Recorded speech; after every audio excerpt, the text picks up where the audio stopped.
శోభామయమైన ఈ సభా సదస్సుకి శవనీయ నమస్సులు సమర్పణ చేసుకుంటూ, తత్వ అర్థం అంటే తత్వము అనగా పరబ్రహ్మ, తత్వం యాథార్థ్యే బ్రహ్మణి అని తత్వం గురించి అర్థం చెప్తూ శాస్త్రం చెప్తున్నమాట.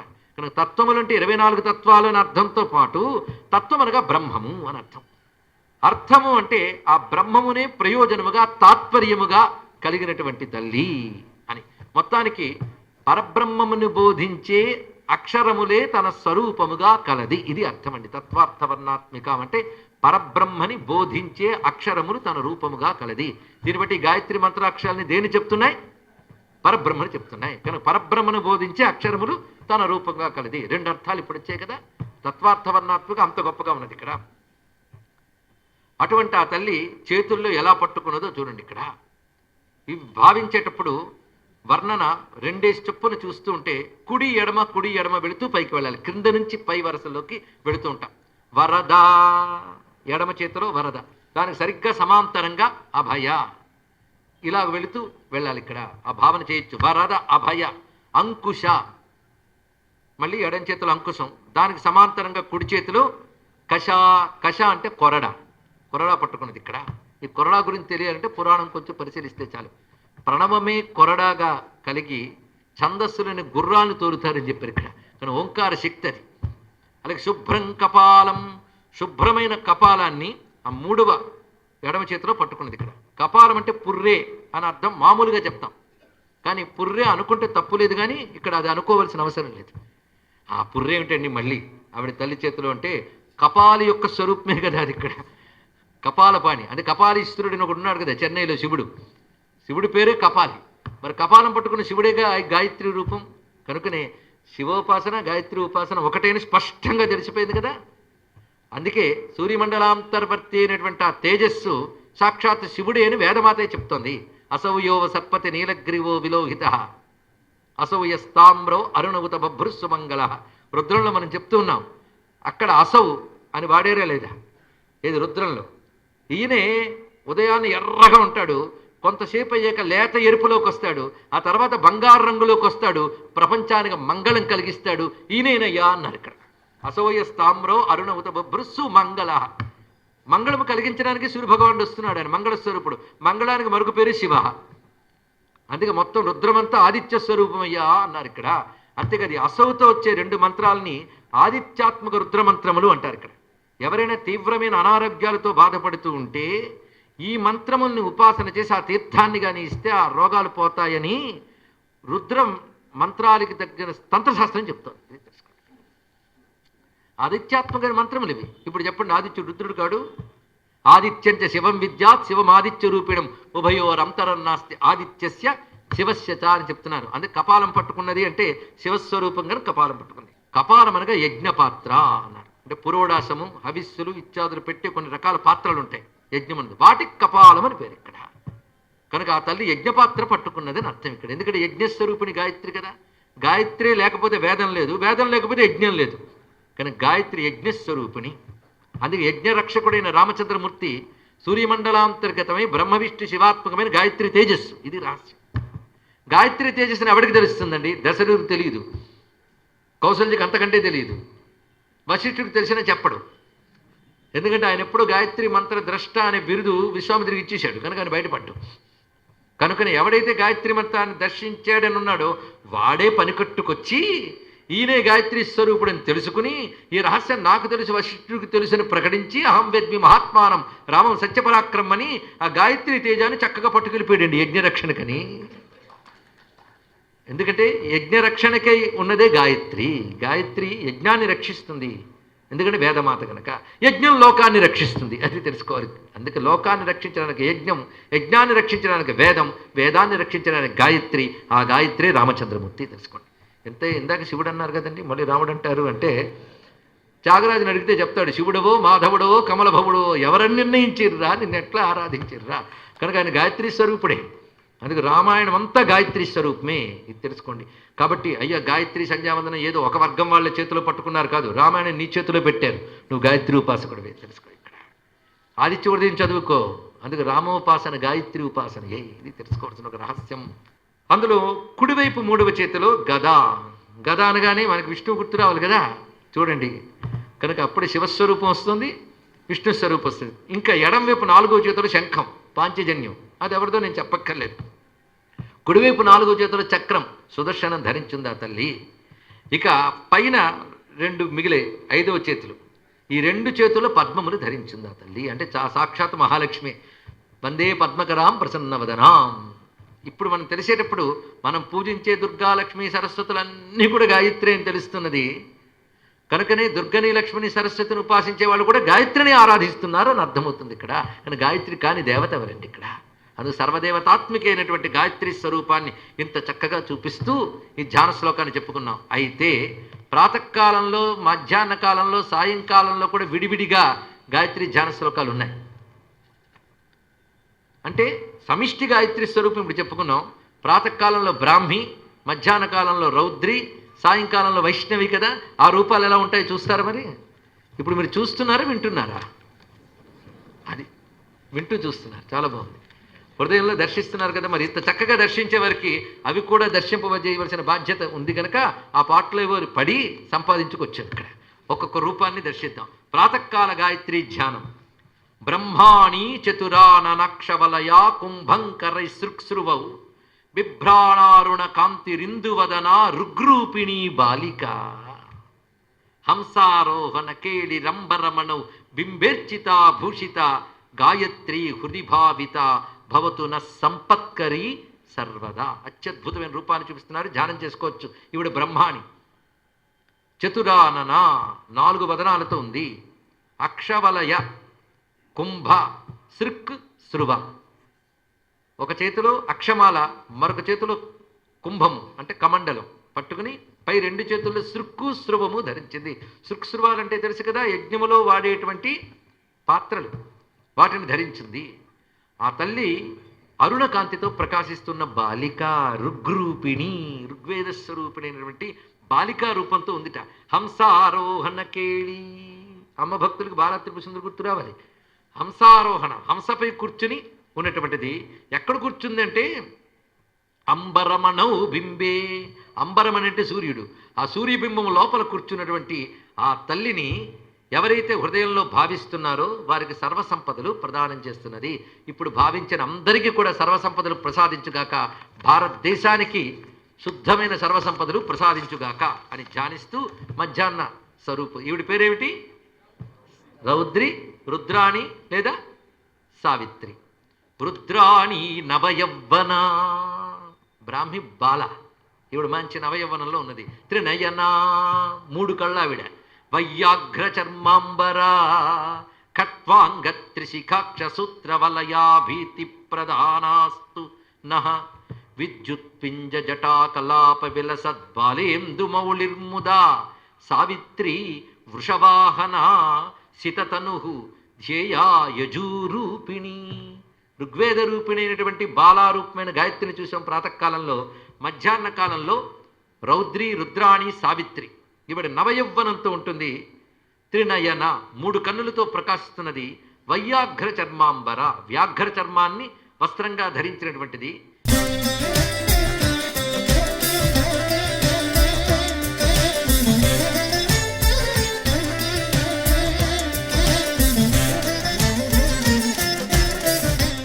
ఈ తల్లి చేతిలో ఖట్వాంగం, అదొక ఆయుధం.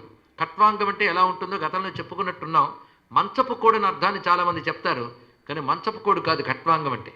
ఖట్వాంగం అనగా కింద నుండి పై వరకు దండములాగుంటూ పైన పుర్రి ఉంటుందండి. ఇక్కడ ఒక దండానికి పైన పుర్రి ఉంటే దాని పేరు ఖట్వాంగం.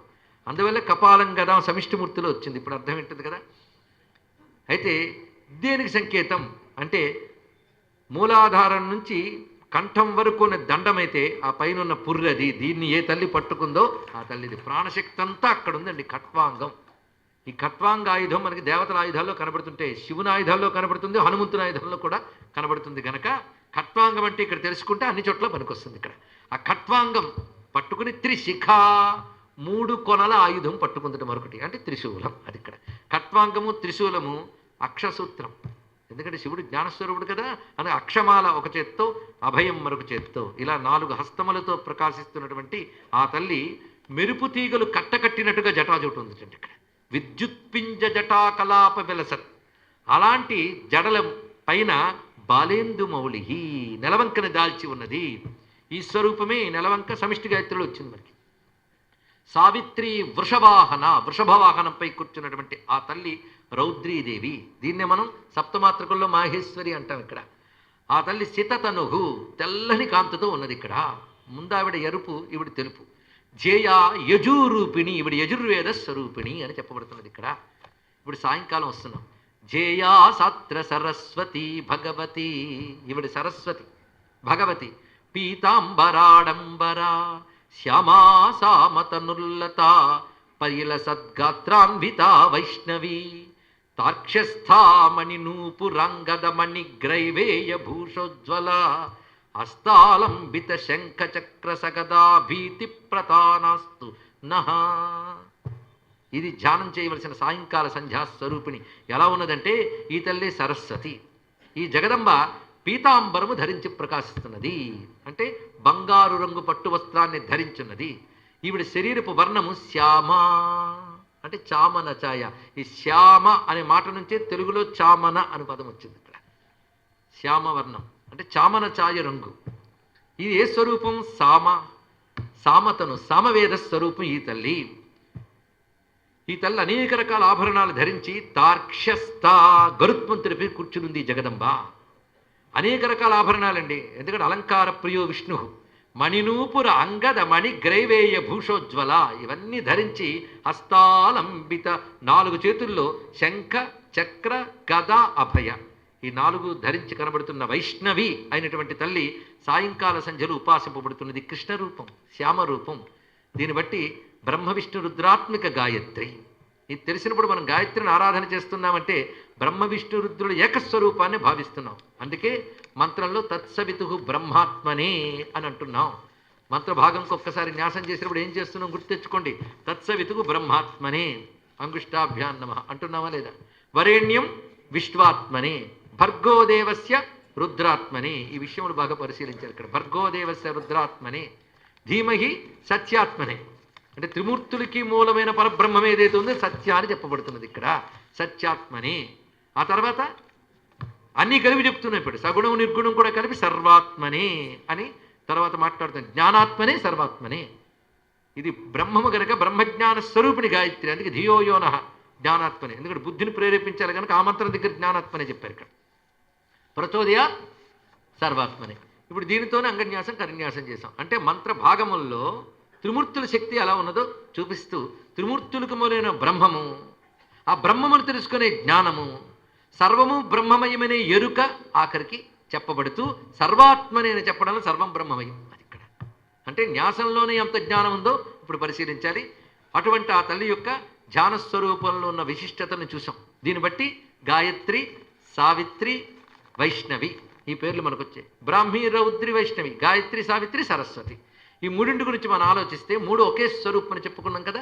గాయత్రి అనే పదానికి అర్థం చెప్పుకున్నాం. గాయత్రి అంటే ఏమిటి? ప్రాణరక్షణ శక్తి. ఒకటి గాతారం త్రాయతే, గానం చేసేవాడిని రక్షిస్తుంది. 2 అర్థాలు చెప్పుకున్నాం కదా.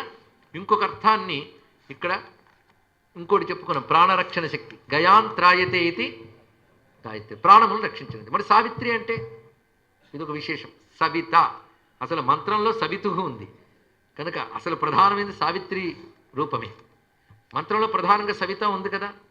సవిత ఏ కాలంలో? అవునా లేదా? మధ్యాహ్న కాలంలో స్వరూపం ఏమిటి? రౌద్రి. అంటే గాయత్రి మంత్రంలో సవితువున ప్రారంభమే రుద్ర తేజస్సుని చెప్తున్నది అని అర్థమవుతుంది. కదా గాయత్రికి రుద్రునికి ఉన్నటువంటి అవినాభావ సంబంధం. దీన్ని బట్టి జాగ్రత్తగా పట్టుకోవాల్సిన అంశం ఉన్నదండి ఇక్కడ. ఇది ఒక విశిష్టత. అంతేకాదు ఇక్కడ మరొక విశేషము, సావిత్రి శబ్దానికి అర్థం. సవిత అనే మాటకి 2 రకాల అర్థం, 3 రకాల అర్థాలు ఉన్నాయి చూడండి ఇక్కడ. నిజానికి సూర్య భగవానుడి పేరు సవిత. సవిత పుంలింగ శబ్దం అండి. ఆ మధ్య ఎవరో వచ్చి మా పిల్లాడికి పేరు పెట్టండి అంటే సవిత అన్నాం. స్త్రీ శబ్దం కదండి, మగాళ్ళ పేరు అండి అని అన్నారు. మగాళ్ళ పేరు కావాలి వాడికి. సవిత అంటే మగవాడి పేరు, అది తెలుసుకోండి. పుంలింగ శబ్దం సవిత అనేటువంటిది ఇక్కడ. సవితృ అనే శబ్దము సవిత అయింది ఇక్కడ. పితాలాగా పితృశబ్దం పిత అయినట్టు సవితృ శబ్దం సవిత అయింది ఇక్కడ. కానీ సవిత అని సూర్యభగవానికి పేరు.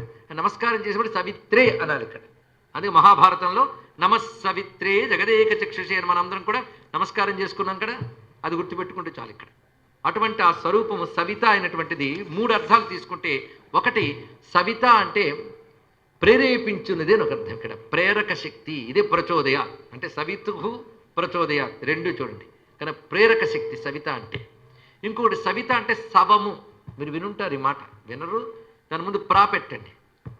ప్రసవం వినుంటారు కదా. ప్రసవం అంటే పుట్టించుట. ప్రా అనేది ఉపసర్గ, కానీ సవిత అంటే పుట్టించువాడు అని అర్థం. అంటే సృష్టికర్త. సవిత అంటే సృష్టికర్త. ఎంత ప్రపంచం చూస్తున్నా కదా, ఈ ప్రపంచం ఏ బ్రహ్మం వల్ల కలిగిందో వాడు. ఇది జన్మాద్యస్యయత బ్రహ్మసూత్రాల మొదటి సూత్రం. సృష్టిస్థితులన్నీ ఎవడి వల్ల కలుగుతున్నాయో ఆ బ్రహ్మము సవిత. ఇప్పుడు సవిత సూర్యుడా బ్రహ్మమా? సూర్యుడే బ్రహ్మము. ఇంకా చెప్పడానికి ఏమన్నది ఇక్కడ? ఆ భావంలోకి వెళ్ళిపోయాం కదా మనం అప్పుడే. అసావాదిత్యో బ్రహ్మ, ఇవాళ ప్రారంభం అందులోకి వెళ్ళాం. అది చెప్పి గాయత్రి మంత్ర అర్థం చెప్పాలని నిన్న ఆ భాగాన్ని మిగుల్చుకున్నాం, అది గుర్తుపెట్టుకోండి. అందుకు వచ్చాం ఇవాళ ఇక్కడిలోకి. కనుక సవిత అనగా సృష్టికర్త, ఇదొక అర్థం. ప్రేరేపించేవాడు, 2 అర్థాలు ఉన్నాయి కదా. మరొక అర్థం చూడండి, సవము అనే మాట విన్నారు కదా. సవము శేషాస, మూడోది నేను చెప్పేది, మొదటిది కాదు. ఇప్పుడు సకారాలు 3 ఉన్నాయని కూడా తెలియని రోజులు వచ్చాయి, అవునా లేదా? మొదటిదైతే బాగుండదు ప్రస్తుతం. శేషాస, అస, ఆస, ఇది సవము అనేది. సవిత అన్నప్పుడు అదే కదా. సవము అనే మాటకి దీని నుంచే సవనము అని కూడా వచ్చింది. ఇప్పుడు కొంత పట్టుకోవచ్చు. సవమన్నా సవనము అన్నా యజ్ఞం అని అర్థం, ఇది తెలుసుకోవాల్సింది ఇక్కడ. అందుకే సవనము, సవన రక్షకుడు అని రాముడికి పేరు, సవనము. అంతేకాదు, ఈ సవము ఉత్కృష్టంగా చేస్తే ఉత్సవము. ఇప్పుడు మన పేర్లన్నీ చూడండి, అంటే యజ్ఞ భాష అది కూడా. ఆ మధ్య నాస్తిక సభ వార్షికోత్సవం అని పేరు పెట్టారు. వాడికి తెలియదు సభం అంటే యజ్ఞమని, అది వేదంలోంచి వచ్చిందని, ఉత్సవంలోంచి, మళ్ళీ ఇందులోంచే లాక్కోవాలి, వచ్చింది ప్రారంభం అది ఇక్కడ. వాడు కూడా వేదిక మీదకి రావాల్సిందిగా కోరుకుంటామంట నాస్తికుడు. ఆ వేదిక కూడా వేదంలోంచి వచ్చింది, తెలిసింటే అది కూడా వాడేవాడు కాడేమో. ఇది కర్మ చెప్పండి ఇక్కడ. కానీ ఉత్సవం అంటే తెలిసింది కదా, ఉత్కృష్టమైన యజ్ఞాన్ని ఉత్సవము అని అంటారు ఇక్కడ. కానీ సవం అనగా ఇప్పుడు ఏం తెలిసింది? యజ్ఞము. ఈ యజ్ఞములన్నీ ఎవరి దగ్గరికి వెళ్తున్నాయి ఇది తెలియాలండి. యజ్ఞం చేసినప్పుడు ఏం జరుగుతుంది? నెయ్యి కాలుస్తుంటారండి, నెయ్యి కాల్చరు, ఆహుతులు వేస్తారు, దేవతలను ఉద్దేశించి ఆహుతులు వేస్తారు. వేస్తే ఏం జరుగుతుంది? అగ్నౌ ప్రాస్తాహుతి సమ్యక్ ఆదిత్యముపతిష్టతే ఆదిత్య జాయితే వృష్టి వృష్టేరన్నాస్తథా ప్రజ. ఇదండి జరుగుతున్న ప్రాసెస్.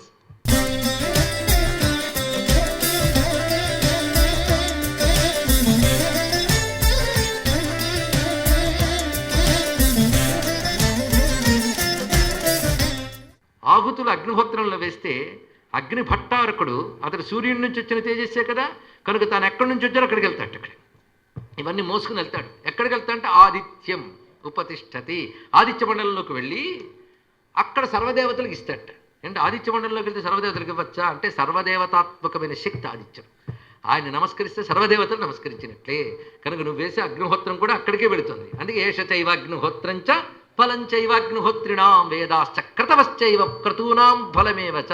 కనుక సవనస్వరూపుడు, యజ్ఞస్వరూపుడు ఆదిత్యుడు ప్రధానంగా. అందుకే నేను ఒక మాట చెప్పుకున్నాం, నువ్వు అక్కడికి వెళ్ళి ఆహుతులు వేయలేవు గనక ఆయన ప్రతినిధిగా ఆయన నుంచి వచ్చిన అగ్నిని భూమి నుంచి తెచ్చి అగ్నిహోత్రం రగిల్చి వేస్తున్నావు. వేస్తున్నది ఎవరి యందు? ఆయన యందే. ఇది గ్రహించవలసిన అవసరం ఇక్కడ. ఆ కారణం చేత యజ్ఞస్వరూపుడు. సవిత అంటే అర్థం ఏంటి? సవనము యొక్క రూపము గనక సవిత. ఇప్పుడు సవితా శబ్దానికి ఎన్ని అర్థాలు వచ్చాయి? ప్రేరకుడు, సృష్టికర్త, యజ్ఞస్వరూపుడు, 3 అర్థాలు. అలాంటి ఆ సవితా స్వరూపం ఏదైతే ఉన్నదో అదే సావిత్రి.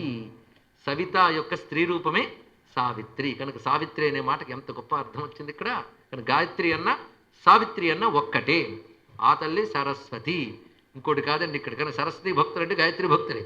ఎందుకంటే బుద్ధిని ప్రేరేపించే శక్తి అంటే జ్ఞానస్వరూపుడు ఎవరు? శారదాంబ. ఇది తెలియక నేను లక్ష్మీ భక్తురాలు కానీ సరస్వతి భక్తురాలు కాదండి అంటే వాడు ఎవరు భక్తులు గారని అర్థం. తెలుసుకోండి, లక్ష్మీ సరస్వతిని లేరండి, అంతా కలిపి ఒకటే తల్లి. అది బాగా తెలుసుకోవాలి. ఈ ఎరుక మనకు బాగా కావాలి. సృష్టిలో ఉన్నది ఒకటే ఈశ్వరుడు, ఆయనకున్నది ఒకటే శక్తి. ఆ శక్తిని నువ్వు అమ్మవారు అన్నావు, ఆయన ఈశ్వరుడు అన్నావు. కానీ గట్టిగా ఆలోచిస్తే ఒకటే అంటావు. ఇది గ్రహించితే చాలా ఏకత్వమే వెళ్ళిపోవాలి. అదే తాపత్రయం అంతా కూడా అక్కడ. కనుక ఎక్కడికక్కడ ఏకత్వ ప్రతిపాదన చెయ్యడమే ఉపన్యాస లక్షణంగా అయిపోయింది. ఏం చేస్తామండి ఇక్కడ? ప్రధానది ఇక్కడ. సరే, ఇప్పుడు ఏమవుతుంది ఇక్కడ? సావిత్రి అర్థమైపోయింది. సరస్వతి, అంత గొప్ప మాట. వేదమంతా కలిసి ఎలా గోచరించింది? సరస్సు. రసం. రసం అంటే జలం, రుచి. ఎందుకంటే వేదము ఒక రసము వలె, ఒక జలము వలె మనల్ని చల్లబరచాలి, శాంతినివ్వాలి, శక్తినివ్వాలి కదా. కానీ వేదమంతా ఒక సరసం. ఎందుకంటే మంచి కవిత్వానికి మనం రసవంతంగా ఉందండి అంటాం, ఒక మంచి గానాన్ని రసవంతంగా ఉందంటాం, ఒక కళని చూసి రసవంతంగా ఉంది అంటాం. వేదం కంటే రసవంతం ఏముందండి? ఎందుకంటే అసలు రసం పరమాత్మ, రసోవై సహా. అలాంటి రసస్వరూపుడైన పరమాత్మని చెప్పే వేదం కంటే రసమైన వస్తువు ఏదైనా ఉంటుందా? అందుకే రసం అది ఇక్కడ ఆ రసమయమైన స్వరూపంగా సరస్సు గోచరించింది. ఆ సరస్సును చూస్తూ కూర్చున్నారు. అప్పుడు ఆ సరస్సులోంచి ఒక కమలం తెల్లగా వికసించి వెలికి వచ్చింది. ఆ తెల్లని కమలంలో వీణని మీటుతూ తెల్లని తల్లి గోచరించిందండి, ఆవిడే సరస్వతి. కనుక సరస్సుని వాసముగా చేసుకుని గోచరించిన తల్లి సరస్వతి అన్నారు ఇక్కడ. అంతేకాదు సరణశీలత్వాత్ సరస్వతి. సరస్ అంటే సరించుట. ఈ సరించుట అనే మాట కూడా మనకు తెలుసు, కానీ దాని ముందు ఉపసర్గలు పెడతాం. అనుసరించుట, ప్రసరించుట. సరించుట అంటే వెళ్ళుట, బాగా వెళ్తే ప్రసరించుట, ఒకదాన్ని ఒకటి అనుసరిస్తూ వెళితే అనుసరించుట. ఇది తెలిసింది కదా. కనుక సరించుట అంటే ప్రసరించుట, ప్రవహించుట అని అర్థం. ఇప్పుడు సూర్యకిరణ శక్తి అందులో అలా కూర్చుందా? స్టాటిక్గా లేదుగా, సరించి వస్తుంది. ఎలా వస్తుంది? కిరణ రూపాలతో ప్రసరిస్తూ మన దాకా వస్తుంది. సూర్యుడు ఎంత దయామయుడండి, మనకు కొన్ని కోట్ల కాంతి సంవత్సరాల దూరంలో ఉన్నాడు. ప్రమాదం ఏముంది? అక్కడి నుంచి తన చేతులు చాచి మన ఒళ్ళు నిమురుతున్నాడు మహానుభావుడు, చూడండి ఇక్కడ. కాబట్టి ఆయన శక్తి కిరణాలతోని ప్రసరిస్తూ వస్తుంది కదా. ఆ సరిస్తూ సూర్యమండలం నుంచి వస్తున్న తేజస్సే సరస్వతి, తెలుసుకోవాలి ఇక్కడ. అందుకే సూర్యుడిని ఉపాసించి హనుమంతుడితో పండితుడైపోయాడు. యాజ్ఞవల్కుడు గురుశాపం వల్ల పోయిన వేదాలు తిరిగి చెప్పగలిగాడంటే సూర్యమండలంలో ఉన్నటువంటి ఆ తల్లి గాయత్రి అమ్మ సరస్వతిగా అనుగ్రహించడం వల్లనే. ఇది తెలుసుకోవాల్సినది. కనుక గాయత్రి, సావిత్రి, సరస్వతి అనే రూపముల్ని మనం భావన చేసుకుంటూ ఇప్పుడు మంత్రంలోకి ప్రవేశించబోతున్న మనకి అమ్మవారి అనుగ్రహం ఇవాళ లభించింది. ఎందుకంటే గాయత్రి మంత్రార్థంలోకి ప్రవేశిస్తున్నాం. గాయత్రి మంత్రార్థం అంటే గాయత్రి జపానికి ముందు శ్లోక గాయత్రి అని ఒకటి చేస్తూ ఉంటారు. కొంతమంది సంధ్యావందన ప్రక్రియ చేసే వాళ్ళందరూ చేస్తుంటారు. అయితే కొందరు గాయత్రికి ముందు చేస్తారు, గాయత్రి జపం అయ్యాక మరికొందరు చేస్తారు. ఎప్పుడు చేయాలండి అని మళ్ళీ ప్రశ్నించకండి, ఎప్పుడో అప్పుడు చేయండి. లేదా అప్పుడు ఇప్పుడు కూడా చేయండి, నష్టమే ఉంది. ముందు వెనక చేస్తూ వద్దంటుందా తల్లి? ఇంకొకటి, ఈ శ్లోక గాయత్రి అందరూ చేసుకోవచ్చు. అంటే ఋషులు ఎంత దయామయిలో, ఇది వద్దు అన్నవాళ్ళు ఇది చెయ్యండి అని వెంటనే ఇచ్చారు. అంటే ఎవరికి ఇవ్వకూడదు అనుకుంటే అదెందుకు ఇచ్చారు అంటే వాళ్ళ లెక్కలేవి ఉంటే మనకు అర్థం కావు. కనుకనే సంప్రదాయాన్ని గౌరవించడమే క్షేమంకరం. ఎందుకంటే వేదం కానీ ధర్మం కానీ ఏదో ఒక జాతిని ఉద్ధరించడానికి పుట్టలేదు, సమస్త ప్రపంచాన్ని ఉద్ధరించడానికి పుట్టింది, తెలుసుకోండి ఇక్కడ. ఇది గ్రహించవలసింది. అందుకే గాయత్రి గురించి చెప్తూ దేవి భాగవతం మాతా చతుర్నాం వర్ణానాం అంది. ఇక్కడ ఏం చెప్తారు? ఇక్కడ 4 వర్ణాల తల్లి గాయత్రి. ఇప్పుడు ఈ శ్లోక గాయత్రి ఉన్నదే, ఇది హాయిగా అందరూ చక్కగా చేసుకోవచ్చు అని శాస్త్రం చెప్తున్నది. అసలు ఈ సంధ్యావందనాన్ని భారతీయులందరికీ అలవాటు చేయాలండి ఇక్కడ. ఈ మంత్రంతో చక్కగా చేసుకోవచ్చు. హాయిగా అందరూ ఒక్కసారి అని తర్వాత అర్థాన్ని చెప్పుకుందాం. యో దేవ సవితాస్మాకం ధియో ధర్మాది గోచరాః ప్రేరయేత్ తస్య యద్భర్గః తద్వరేణ్యముపాస్మహే. ఇదొక గాయత్రి. మరొక గాయత్రి చెప్పనా? మీకు 3 గాయత్రులు ఇస్తా. ఒకటొద్దని పెద్దలు నిర్దేశించారు, చేసుకోని 3 ఇస్తున్నా, మీ ఇష్టం. సిద్ధమా? అది కూడా చెప్తాను. నమో భగవతే తుభ్యం వాసుదేవాయ ధీమహి ప్రద్యుమ్నాయ అనిరుద్ధాయ నమః సంకర్షణాయ చ. దీనిలో ఉన్న రహస్యం చూస్తారా? ఇందులో చెప్పిన 4 నామాలు ఎక్కడి నుంచి వచ్చాయి? కేశవాది 24 నామాల నుంచి వచ్చాయి. కేశవాది 24 నామాలు గాయత్రిలో ఉన్న 24 అక్షరాలు. కనుక సంధ్యాకాలంలో 24 నామాలు చక్కగాని సూర్యమండలానికి నమస్కారం చేసుకుంటే అది గాయత్రి, తెలుసుకోండి ఇక్కడ. అది మీరు శ్రద్ధగా చేశారనుకోండి తప్పకుండా ఫలిస్తుంది.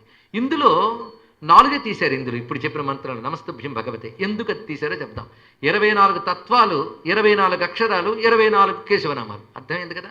24 తత్వాల్లో మనకి పంచ జ్ఞానేంద్రియాలు, పంచ కర్మేంద్రియాలు, పంచభూతాలు, పంచ తన్మాత్రలు ఎన్నయ్యే? 20 అయ్యాయి. మనోబుద్ధి అహంకార చిత్తములు 4. ఇందులో మిగిలిన 20తో గొడవలేదు, కానీ 4 గొడవ. అసలు మన సాధనలన్నీ ఈ 4 శుద్ధి చేసుకోవడం కోసం. ఇది వేటి కోసం? మనోబుద్ధి చిత్త అహంకారం. మిగిలినవి ఏమిటంటే జడాలు. ఇవి ఎలా నడిపితే అలా నడుస్తాయి. కనుక ఇప్పుడు మనకు సమస్య అంతా దేంతో వచ్చింది? మనోబుద్ధి చిత్త అహంకారాలు. 4 చెప్పగానే భయపడుతున్నారేమో. 4 కలిపి ఒకటే పేరు, అంతఃకరణం అని. ఇక్కడ ఈ అంతఃకరణం చేసే విన్యాసాలు 4. అంటే అంతఃకరణం ఒక్కొక్క పని చేసేటప్పుడు దానిలో ఒక్కొక్క రకమైన చైతన్యం వ్యక్తమవుతుంది. మరి 24 తత్వాల్లో ఒక్కొక్క తత్వానికి ఒక్కొక్క విష్ణునామం చెప్తే మనోబుద్ధి అహంకార చిత్తములకు 4 విష్ణునామాలు చెప్పుకోవాలి. అవే వాసుదేవ, సంకర్షణ, ప్రద్యుమ్న, అనిరుద్ధ. అంతఃకరణమే కదా. కనుక ధియోయోన ప్రచోదయాత్ అంటే నా అంతఃకరణాన్ని, బుద్ధిని ప్రేరేపించాలనే కదా. కనుక అంతఃకరణ చైతన్యం 4 అయినప్పుడు ఆ 4 గాయత్రి స్వరూపంగా ఉపాసన చేస్తే ఆ 4 శుద్ధి చేసి సిద్ధినిస్తుంది. కనుక ఈ మంత్రం భాగవతం చెప్పిన గాయత్రి. ఇది చేయండి ఇక్కడ. అయితే గాయత్రి చేసేవాళ్ళు కూడా ఇవి చేసుకోవచ్చు. ఇవి చేసుకున్న గాయత్రితో సమానమే అని తెలుసుకుని అందరూ, స్త్రీలు పురుషులు అన్ని వర్ణముల వారు వీటిని చేసుకోవచ్చు. నమో భగవతే తుభ్యం వాసుదేవాయ ధీమహి ప్రద్యుమ్నాయ అనిరుద్ధాయ నమస్సంకర్షణాయ. 2 గాయత్రులు అయ్యాయి. 3వ గాయత్రి సర్వచైతన్య రూపాంతాం ఆద్యాం విద్యాంచ ధీమహి బుద్ధిం యా నః ప్రచోదయాత్. మీ ఇష్టం 1000 సార్లు చేస్తారు, 2000 సార్లు, 1,00,000 సార్లు చేస్తారు. హాయిగా చేసుకోండి, పెద్ద బాధ లేదు. ఇది వ్యాస మహర్షి మనకు అందించి దేవీ భాగవతంలో ఇచ్చినటువంటి గాయత్రి మంత్రం.